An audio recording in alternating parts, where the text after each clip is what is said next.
Mi marido de 15 años me engañaba descaradamente, y yo era la única que no lo sabía. Cuando descubrí la verdad, lo encontré literalmente con los pantalones abajo en su propia oficina. La venganza que planeé fue tan devastadora que no solo perdió a la familia, sino todo por lo que había trabajado toda su vida. Mi nombre es Lucía, tengo 42 años, y durante 15 años creí que tenía el matrimonio perfecto con Diego, un abogado exitoso de Guadalajara. Pensaba que éramos el equipo ideal, que habíamos construido todo juntos, desde nuestro despacho de abogados hasta nuestros sueños. Pero ese martes de octubre, cuando decidí sorprenderlo en su oficina para celebrar nuestro aniversario de bodas, descubrí que mi vida entera era una mentira. Era cerca de las 6 de la tarde cuando llegué al edificio donde teníamos nuestro despacho. Llevaba su comida favorita, tacos de carnitas de la chata, y una botella de tequila Don Julio que había guardado para ocasiones especiales. El guardia de seguridad, don Roberto, me saludó como siempre y me dejó subir sin anunciarme, porque obviamente yo era la esposa del licenciado Hernández. Subí hasta el piso 12 con una sonrisa en el rostro, pensando en cómo Diego se pondría feliz de verme. Qué ingenua fui. Cuando abrí la puerta de la oficina principal, lo primero que noté fue el silencio extraño. Las luces estaban encendidas, pero no había nadie en recepción. Caminé hacia el despacho privado de Diego y ahí fue cuando mi mundo se vino abajo.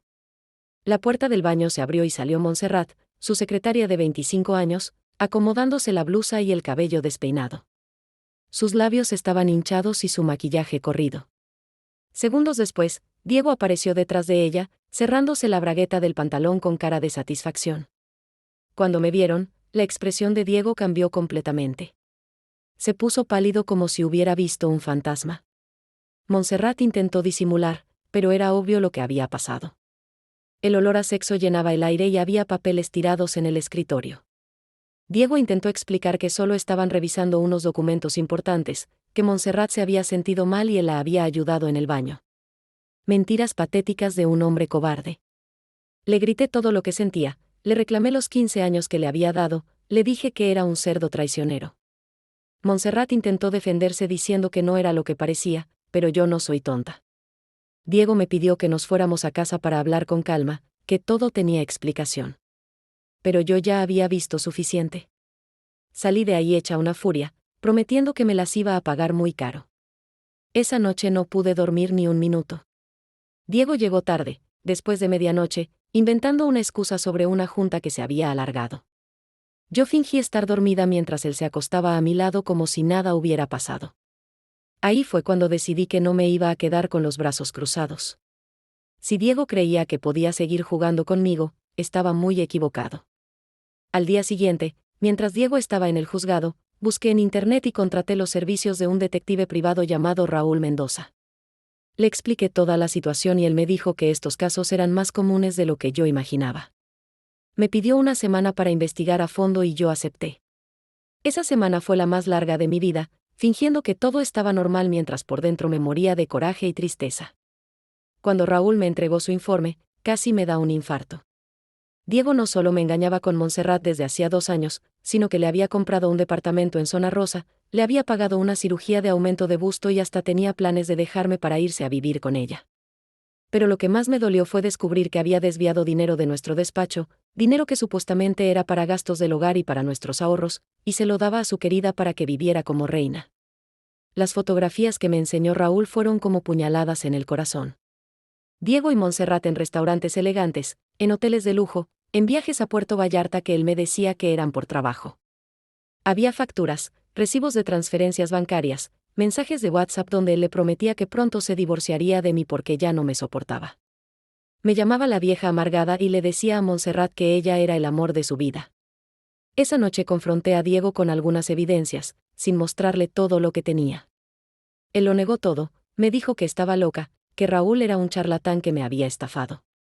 Incluso tuvo el descaro de hacerse la víctima, diciendo que yo ya no confiaba en él y que por eso nuestro matrimonio estaba mal. Fue ahí cuando supe que no tenía remedio y que merecía todo lo que le iba a hacer. Durante las siguientes 2 semanas, investigué más sobre los negocios de Diego. Descubrí que estaba a punto de cerrar el contrato más importante de su carrera, representando a una empresa constructora en un desarrollo inmobiliario millonario. Era su oportunidad de independizarse completamente de nuestro despacho conjunto y probablemente de dejarme sin nada. pero yo tenía otros planes. Empecé a planear mi venganza con la precisión de un cirujano. Primero, copié todos los documentos importantes del despacho y hice respaldos de las cuentas bancarias. Después, instalé una aplicación espía en su teléfono cuando él estaba bañándose, para grabar todas sus conversaciones con Montserrat. También contraté a un segundo detective para que siguiera a Montserrat y descubrí algo que Diego no sabía. Ella estaba casada con un ingeniero llamado Fernando que trabajaba en Monterrey y venía a Guadalajara solo los fines de semana. La oportunidad perfecta llegó cuando Diego me dijo que el viernes, 15 de noviembre firmaría el gran contrato en nuestro despacho, con todos los socios de la constructora y algunos colegas importantes.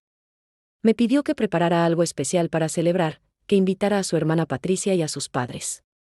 Yo le dije que sí, que organizaría una fiesta sorpresa para celebrar su éxito. Él se puso contentísimo, sin saber que yo estaba planeando su destrucción total. El día de la firma, llegué temprano al despacho para decorar y preparar todo. Contraté un servicio de banquetes y puse mesas elegantes con manteles blancos. Colgué globos dorados y un letrero que decía, «Felicidades, Diego».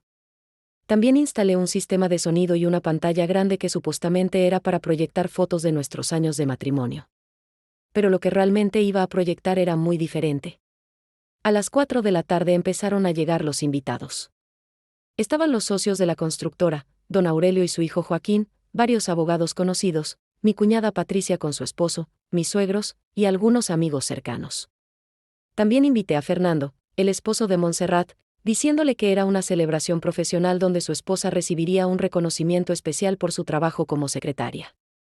Diego llegó puntual a las 5, acompañado de Montserrat que venía muy arreglada con un vestido rojo que yo sabía que él le había comprado. Cuando Diego me vio con todo organizado, me abrazó y me dijo que era la mejor esposa del mundo. Montserrat me sonrió falsamente y me felicitó por la decoración. Los dos actuaban como si fueran personas normales, cuando en realidad eran dos víboras traicioneras. La firma del contrato fue a las 5:30. Diego estaba radiante, estrechando manos y recibiendo felicitaciones de todos. Don Aurelio le dijo que era un honor trabajar con él y que esperaba una asociación larga y próspera. Joaquín brindó por el futuro exitoso de Diego. Mi suegro estaba orgulloso de su hijo y Patricia me decía que éramos la pareja perfecta. Si supieran lo que estaba por pasar. Después de la firma, pedí la atención de todos para hacer un brindis especial. Diego pensaba que iba a dar un discurso romántico sobre nuestro matrimonio y nuestros logros juntos. Tomé el micrófono y dije que quería compartir con todos algo muy importante sobre mi querido esposo. Diego me sonrió confiado, Montserrat se veía nerviosa pero trataba de disimular.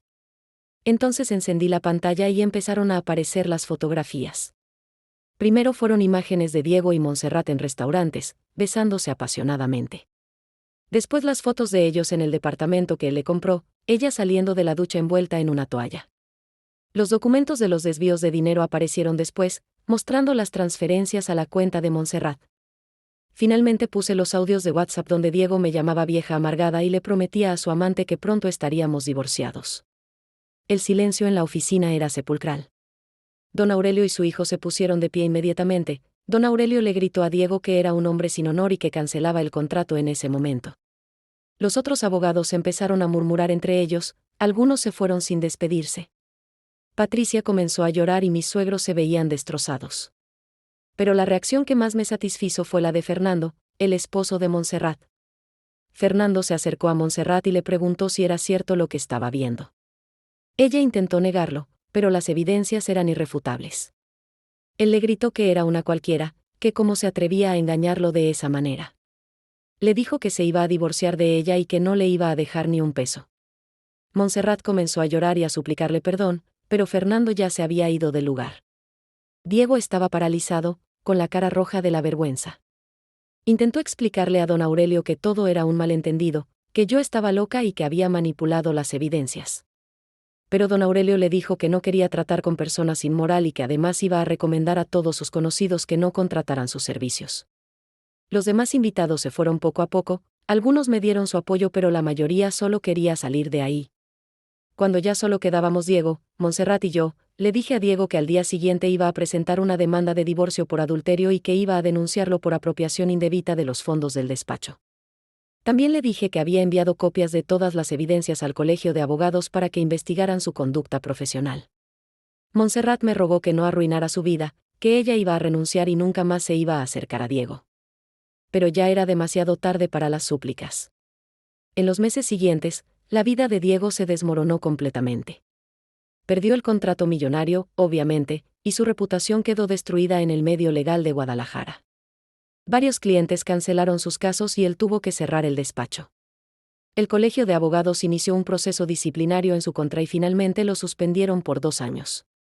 La denuncia penal por apropiación indebida avanzó y tuvo que devolver todo el dinero que había desviado, además de pagar una multa. Montserrat también pagó las consecuencias de sus actos. Fernando efectivamente se divorció de ella y se quedó con la custodia de su hija de 8 años. Tuvo que dejar el departamento que Diego le había comprado porque él ya no podía pagarlo, y se fue a vivir con su mamá. Consiguió trabajo como recepcionista en una clínica dental, ganando una tercera parte de lo que ganaba como secretaria legal. Yo me quedé con la casa, que estaba a nombre de los dos, y con la mitad de todos los bienes que habíamos acumulado durante el matrimonio. También me quedé con algunos clientes del despacho y monté mi propia empresa de consultoría legal, especializándome en divorcios y casos de mujeres que habían sido traicionadas. Mi experiencia personal me convirtió en una experta en el tema. Un año después del escándalo, nos volvimos a ver para firmar los papeles finales del divorcio. Diego había perdido muchísimo peso, se veía demacrado y envejecido.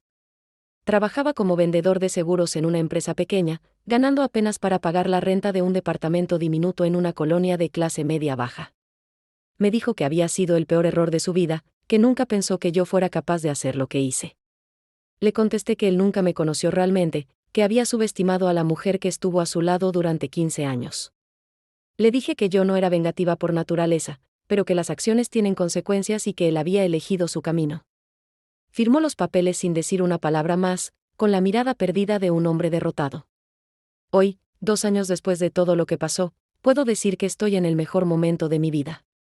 Mi empresa de consultoría legal está creciendo muy bien, tengo una casa hermosa que es completamente mía, y he aprendido a valorarme como mujer independiente. A veces me preguntan si me arrepiento de haber destruido públicamente a Diego, y siempre respondo lo mismo: él construyó su propia destrucción con cada mentira, cada engaño y cada peso que desvió para mantener a su amante. La vida me enseñó que no hay que quedarse callada cuando nos traicionan, que las mujeres tenemos derecho a defendernos y que la justicia a veces llega de maneras inesperadas. Diego pensó que yo nunca me enteraría de su amante secreta, pero se equivocó completamente. Y cuando lo desenmascaré en su propia oficina, delante de toda la gente importante de su vida, se dio cuenta de que había perdido mucho más que una esposa. Había perdido su futuro entero.